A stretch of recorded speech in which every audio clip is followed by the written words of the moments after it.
In the new 2024 Dungeon Master's Guide, there are 5 different adventure scenarios that they offer. One of these is known as Horns of the Beast.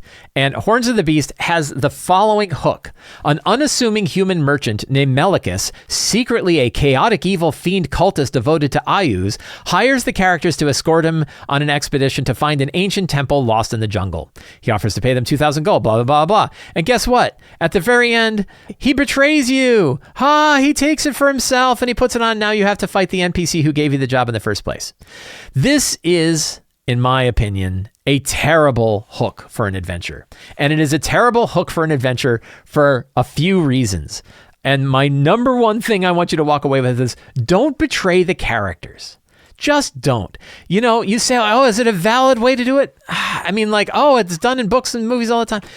It's just, you can avoid it and it's fine. And there's so many other interesting things you can do instead of having an NPC betray the characters. A friendly NPC turns out to be a bad guy. It's lame. What really chaps my ass about this is Wizards of the Coast has now done this in numerous adventures, including an entire big hardcover adventure where the whole premise of the adventure completely falls apart if you find out that one of the people that put you on the quest is actually a bad guy. They do it in 3 recent adventures. Planescape, Spelljammer, and Vecna all have betraying NPCs. Now, in some cases, it's like, oh, you can twist it slightly and it's fine. And I've heard other GMs who are like, oh, you can twist it and it's fine. But in many cases, they are integral to the plot of the adventure. If you don't do what they're going to do, you're not going to do it. So what are the problems with betrayal? Betraying NPCs have 3 major problems. Problem number 1, it isn't the NPC betraying the characters, it's you betraying your players because you're holding things back. You don't want them to realize that this guy's a bad guy. And then you're like, haha, it turned out this dude that you've been following all this time is a bad guy and he's going to take the crown. He's going to, steal it and turn into an evil dude, right? You broke trust with your players. Now they're not going to trust any other NPC you bring. And what happens is players become more cynical when you do this. And we don't need more cynical players. They already don't trust everybody. They're already trying to figure things out. They already know that they can kick an NPC off of a cliff. So we don't want our players to be more cynical. We want our players to be wondrous and trusting and recognize this. So don't have betraying NPCs because they'll never trust any other NPC again. After you do that to them, you've broken trust with your players and they're not going to trust you again. Don't do that. The other one, though, is beyond the trust of the players. It builds a fragile adventure model. Let's look at that one. An unassuming merchant named Melicus, secretly a chaotic evil fiend cultist. What if you figure out he's chaotic evil? What happens to the rest of your adventure? Guess what? Nothing. You've lost it. The adventure is gone. The hook is dead. Same with these hardcover adventures. One of the hardcover adventures spends like hundreds of words trying to twist around the idea so you can never figure out that the betraying NPC is a betraying NPC because the premise of the adventure falls apart if you figure it out. I think they actually bury, in one pace, they don't want to say, oh, well, you'll never figure it out. They bury it behind like a DC 30 check, right? And it's because they know that, oh, if you find this out, I think one of the books literally says, well, if that happens, you're going to miss 5 levels of play because all of these other adventures you would have gone on because the guy was going to send you off to them. He's not going to send you off to them anymore. Spoilers, if you can figure out what I'm talking about. So you create a fragile adventure. If you have a unassuming NPC who's giving quests to the characters who's actually a bad guy, what happens if they figure it out? And if your argument is, well, they're not going to, then why are you railroading your players to say, well, I made a betraying NPC, but no way, no how possible you're going to be able to figure out? That's railroading, and that's a really bad form. There's good railroading and there's bad railroading. That's bad railroading, saying that there is no way for you to go forward with this other than betraying the NPC. Diablo 3, the video game, had this, where the main NPC who's driving you, turns out she's Diablo. And you're like, oh my God. And the game is expecting you to play it multiple times. And the second time you're like, can I stab her? Can I just stab her? Because I know she's Diablo, right? And you don't want to have that situation in your game. Don't build fragile scenarios around the idea that the players will never figure out that this betraying NPC is actually a secret bad guy. It seems interesting. And what really bugs me is they're giving that in the Dungeon Master's Guide as advice to new DMs. You're going to have a problem with it. If you're a new DM, and trust me, a lot of new DMs do this. Oh, I'm going to have my secret bad guy. And then their players are pissed off.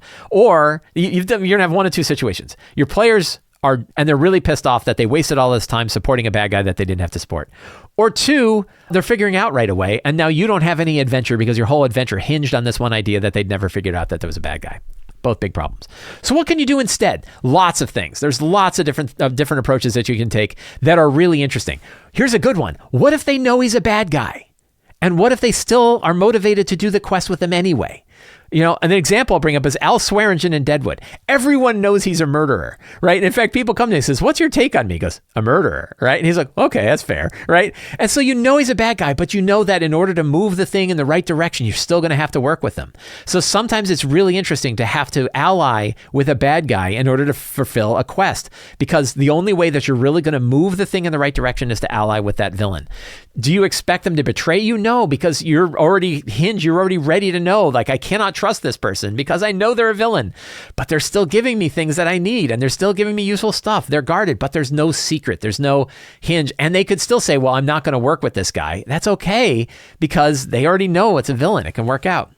Now, another one is to let NPCs change their minds. In the Spelljammer adventure, there's a betraying NPC, but the way it plays out is instead of having that NPC just straight up betray the characters, what if instead they are tempted? And it's up to the players and the characters to convince them not to do the thing that they are now tempted to do.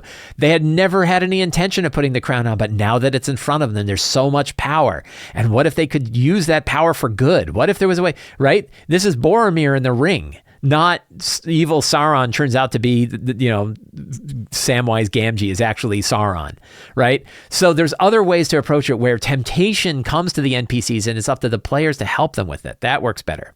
What if the bad guys turn into good guys? So what if they have villains that they're dealing with? And I bring up Ilaria from Angel. If they're in the TV show Angel, had a super powerful elder god named Ilaria who was terrible.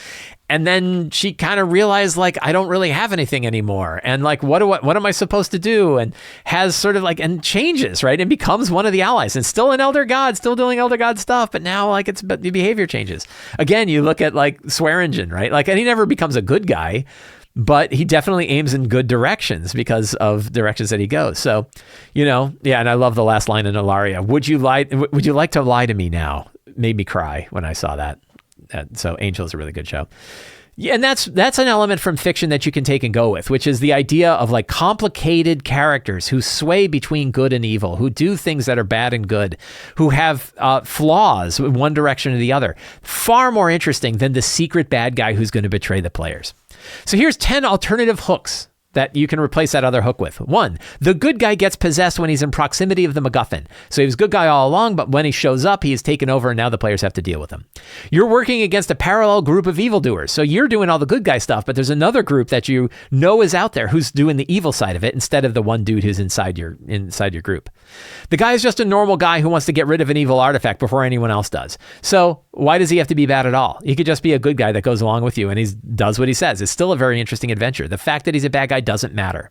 The guy is a known priest of Ayuz, but you want to get it before he sends other assholes to get it first. So imagine if you knew he was a priest of Ayuz. Let's pretend he was trying to pretend to be a good guy, but the players are like, I bet he's a bad guy. And they're like, oh, we found out, but why don't we dupe him by saying, oh, sure, we'll get your crown. And then like they're ready to backstab him as soon as he's, aha, I'm a bad guy. Oh, we knew it all along. So that way you're not doing it.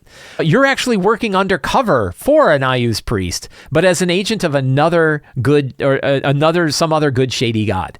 So you know that this Ayuz priest is seeking people out to get this thing. You're going to go with him anyway because you're actually working for this other group that wants to get the crown first. The priest is good, but is having nightmares of the crown and needs it destroyed before it turns him into an Ayuz evil dude, right? So he could become this evil dude, but he's trying to get there and get it before he becomes an evil dude. The priest is a shady agent of a secret sect, but offers the characters something they really want or need.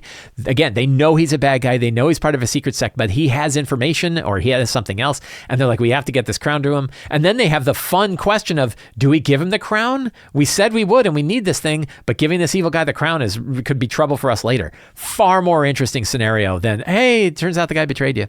The priest's twin brother is an Ayuz dude who's going after it himself. Again, that's sort of like a take on you'd have two different groups. So what he says, I have a twin brother and my twin brother has been taken over by Ayuz and he wants to get a guy. Well, now you've got a whole other sort of situation of we got to beat him. That could be really fun. That one I kind of stole from, what was that recent Star Wars series that they had. The priest merchant is a fallen celestial who doesn't manifest until he's destroyed the artifact. So what if he's actually like a celestial entity, a good celestial entity, and he's the old wizened man, I took this from Diablo 3, right? Oh, you could go and, I get the crown and now my celestial side is there. Or the priest has a loved one who is cursed by Ayus and must use the crown to restore them. Again, do you do it? Do you not? A lot of these, you'll notice, put interesting situations in front of the players to decide how they're going to approach this, which is far more interesting than, we followed the guy and it turned out he was a bad dude. So those are just 10 alternative ways that you can have the same kind of hook, the same general adventure, but you're putting interesting choices in front of the players rather than trying to dupe them down a course and then pull the curtain away and go, haha, you're such idiots. It turns out he's a bad guy all along, which I think is a terrible one. In the end, don't use betraying NPCs. Don't betray the characters. Instead, build interesting situations and set things up so that the characters have information in their hands that they know they can have to make really interesting choices in the game. It's a far better approach, in my opinion, for a really fun game.